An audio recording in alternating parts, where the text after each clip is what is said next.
જોસ્તી બોલો. રશ્મિને બાદ કરતા બધા બાળકો વર્ગમાં આવી ગયેલા બાળકોની સંખ્યા ગણી તે પ્રમાણે ડીશો તૈયાર કરી તેમાં ચટણીને બાદ કરતા બધી વાનગી ગોઠવી લીધી. બધા બાળકો નજર ડીશમાં ની લંબાઈ ચોરસ વસ્તુ પર હતી.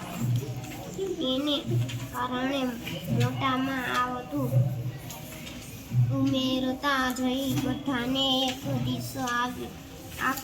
એટલામાં નાના પગલાં હવે બધાને નિરાતો થઈ કેમ કે નાસ્તો કરીને જોડીમાં રમવાનું હતું તે માટે પૂરતી સંખ્યા થઈ ગઈ.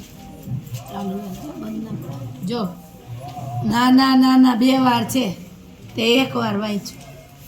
સાચું વાંચીએ ને સારું વાંચીએ હો.